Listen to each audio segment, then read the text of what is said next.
As oppose to বিপরীতে আপনি prepositional phrase তৈরিতে ব্যবহার করতে পারবেন। ইন কন্ট্রাস্ট টু বিপরীতে প্রিপোজিশনাল ফ্রেজ তৈরিতে আপনি ব্যবহার করতে পারবেন। তাহলে দেরি কেন? চলুন শুরু করা যাক। একজন প্রার্থী আরেকজন প্রার্থীর মতামতের বিপরীতে যে বিপরীতে এই ব্যাপারটাকে নির্দেশ করতে আপনি হয় অ্যাজ অপোজ টু ব্যবহার করতে পারেন নতুবা ইন কন্ট্রাস্ট টু ব্যবহার করতে পারেন। আপনি কি চিন্তা করতে পারেন কত হাইলি স্ট্যান্ডার্ড লেভেলের প্রিপোজিশনাল ফ্রেজ? আচ্ছা, আমরা দৈনন্দিন পত্রিকায় পাই, কখনো ব্যবহার করি না। But I must try my best to make this practical and usable and applicable. সবগুলোকে ব্যবহারযোগ্য করে তোলার জন্য আমি আমার সর্বোচ্চ দিয়ে চেষ্টা করছি। তো আপনারাও আমার সাথে চেষ্টা করবেন। একটাও বাদ দিবেন না। প্রতিটা একেবারে সূক্ষ্মভাবে দেখার চেষ্টা করবেন, বোঝার চেষ্টা করবেন। এখান থেকে মুখস্থ করবেন। কোন কথা নেই। এখন চলুন আমরা একটু লিখি যে একজন প্রার্থী আরেকজন প্রার্থীর মতামতের বিপরীতে। তার মানে যে মতামতের বিপরীতে আরেকজনের এই অংশটা আপনাকে ফ্রেজ হিসেবে লিখতে হবে। আর এখানে সাবজেক্ট হচ্ছে একজন। তাহলে একজন আমরা এখানে লিখে দিব যে ক্যান্ডিডেট। এর ভার্বটা কোথায়? ভার্বটা হচ্ছে উপস্থাপন করা। মানে আমরা এই অর্থে বলতে পারি যে প্রেজেন্ট উপস্থাপন করতে পারে। তার যুক্তিতর্ক বা তার যে logical point of view, arguments, what is the point of view where yeah explanation whatever you can use here. এখন কি লিখতে হবে? আমাদের এই বিপরীতে সেন্সটা দিতে একটা ফ্রেজ তৈরি করতে হবে। তাহলে আমরা এটার সাহায্য নিতে পারি অথবা ইন কন্ট্রাস্ট টু এটার সাহায্য নিতে পারি। যেকোনো একটা সাহায্য নিতে পারি। তো ইন কন্ট্রাস্ট টু। এখন আমরা লিখে দিব আরেকজন প্রার্থীর মতামত। এই অংশটা আপনাকে এখানে নাউন ফ্রেজ আকারে লিখে দিতে হবে। কয়েকভাবে লিখতে পারেন। The opinions of another candidate or another candidate's opinion. আমরা ২ ভাবে লিখতে পারি। এই তো হয়ে গেল। খুব বেশি জটিল? পারবেন না আপনি? আচ্ছা, এই পর্যায়ে এগুলোর উপর ভিত্তি করে আপনার জন্য বাড়ির কাজ। এটা কিন্তু দারুণভাবে applicable হবে যদি আপনি ব্যবহার করতে পারেন। Have you see? আমাদের উচিত সমাজে একসাথে বসবাস করা। সেটাই হওয়া উচিত। এবং সেই জন্য and for this মিলেমিশে কাজ করা। Work together. এই আমি বলে দিচ্ছি কেন? এটা তো আপনাদের বাড়ির কাজ। আচ্ছা, আমার মোটেও উচিত হয়নি।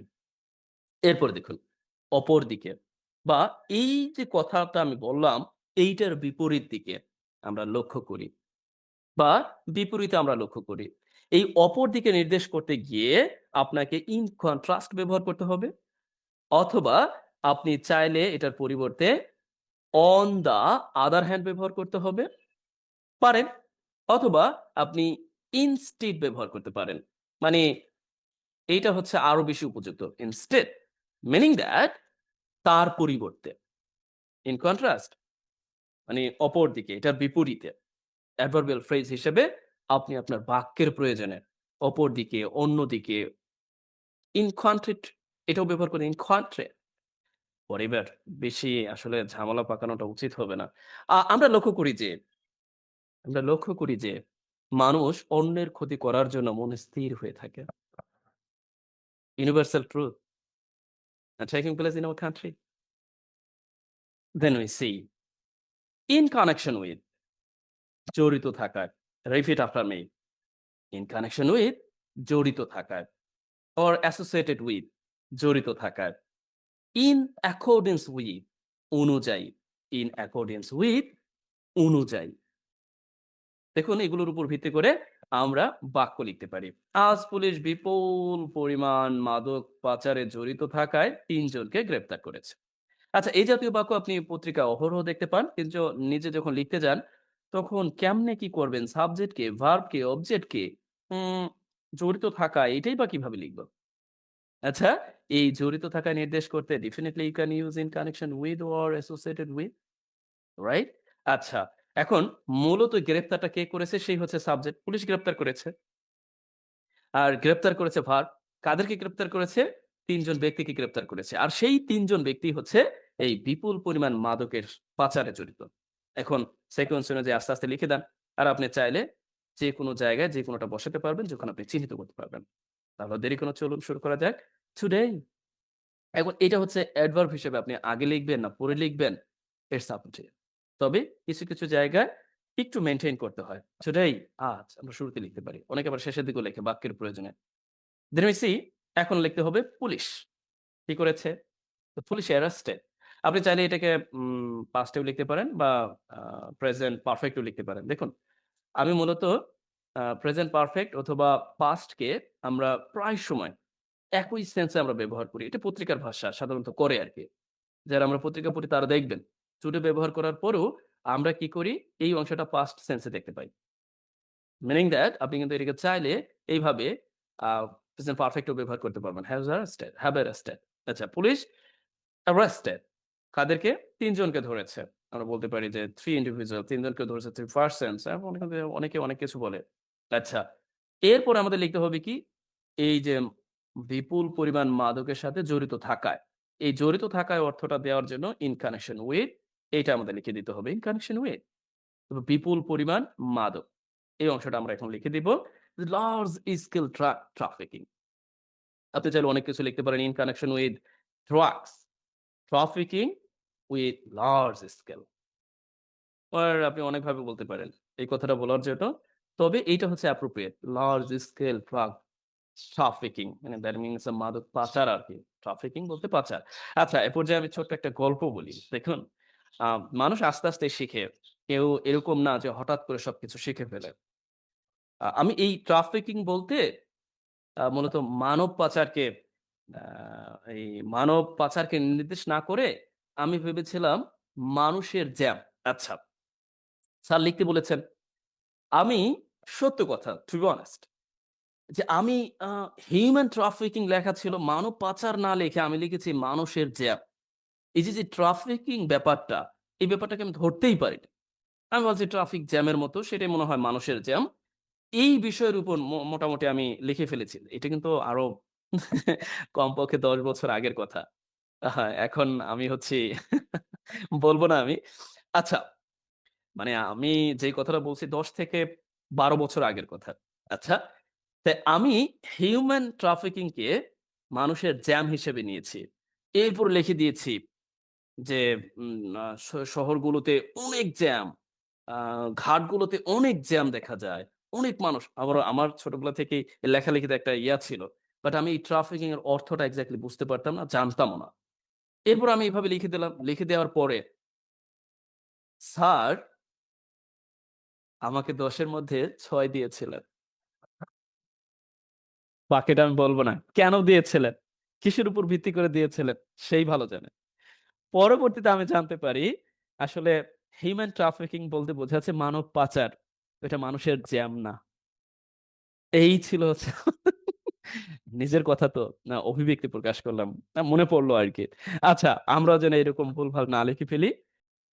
আচ্ছা, এই পর্যায়ে আপনাদের জন্য বাড়ির কাজ। লক্ষ্য করুন।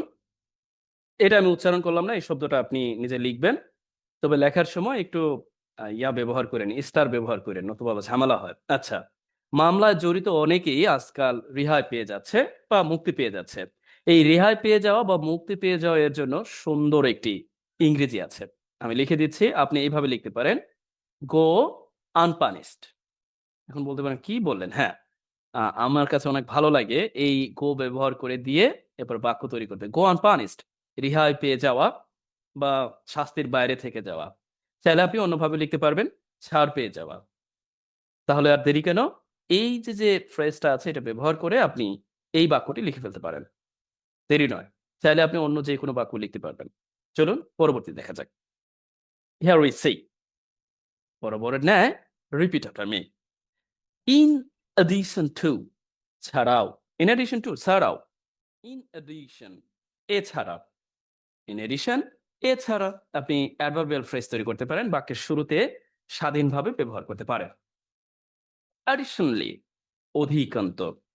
এটাও অনেকটা এছাড়ার মতোই। অ্যাডভার্ব হিসেবে আপনি স্বাধীনভাবে ব্যবহার করতে পারেন। রাজনীতি সব। এভরিথিং ইস পলিটিক্স। লক্ষ্য করেন এইখানে আমি অথবা দিয়ে আরেকটা অংশ লিখেছি। ইট ইস পলিটিক্স দ্যাট ইস এভরিথিং। এই যে ই, এই ই কে নির্দেশ করার জন্য মানে গুরুত্ব দিদিকে ই, আচ্ছা? এইটা বোঝানোর জন্য আমরা ইট ইস ব্যবহার করে তারপরে এই অংশটাকে একটা রিলেটিভ প্রোনাউন দিয়ে রিফার করে বাকি অংশ লিখতে পারি। অথবা আপনি সরাসরি এভাবে লিখতে পারেন। যেটাকে আমরা বলি খাস বাংলা। আচ্ছা, here we see রাজনীতি। আবার যদি ধরুন আমি বললাম যে, "আমি আপনাদের পড়াই।" একটা হচ্ছে আমি আপনাদের পড়াই। লক্ষ্য করেন তো। আমি আপনাদের পড়াই জাস্ট I teach you। কিন্তু আমি যদি বলি আমিই পড়াই, তখন আমরা কি লিখব? ইট আচ্ছা, ইট ইস I। তার মানে ইট ইস এর কিন্তু একটা গুরুত্ব আছে। আমি, আমি এই এর জন্য আমরা এই ইট ইস দিতে পারি। ইট ইস I। এরপর আমরা লিখে দিতে পারি who teach you। আমিই আপনাদের পড়াই। Have you got my words? চলুন আমরা এইগুলোর উপর প্র্যাকটিক্যালি কিছু বাক্য দেখতে পারি। আ রাজনীতি ছাড়াও দেখুন এই যে ছাড়াও এই ব্যাপারটাকে নির্দেশ করতে গিয়ে আমরা in addition to চাইলে আমরা আরো অনেক কিছু ব্যবহার করতে পারি। আ apart from, except, a no এটা হয় না। আরো বেশ কিছু আছে। ছাড়াও বোঝাতে as well as, এগুলো আমরা ব্যবহার করতে পারি। তারপরে আরো আছে। ধরুন এটা ছাড়াও মানে আরো আছে। কি আছে? আমাদের দেশে অনেক পেশা আছে। তাহলে আমরা লিখে দিতে পারি। একটা প্রথমত আমরা এই প্রিপোজিশনাল ফ্রেজটা তৈরি করতে পারি। যে in addition to politics, politics ছাড়াও। আচ্ছা? এরপর আমরা লিখে দিব আমাদের দেশে। দেখুন আমাদের দেশে এটা কিন্তু অ্যাডভার্বিয়াল ফ্রেজ। মানে ওয়েল আমাদের দেশে। এখন সাবজেক্ট কি? অনেক পেশা আছে। এই অনেক পেশা আছে এই ব্যাপারটা নির্দেশ করার জন্য আমরা ইন্ট্রোডাক্টরি সাবজেক্ট হিসেবে দেয়ার ব্যবহার করতে পারি।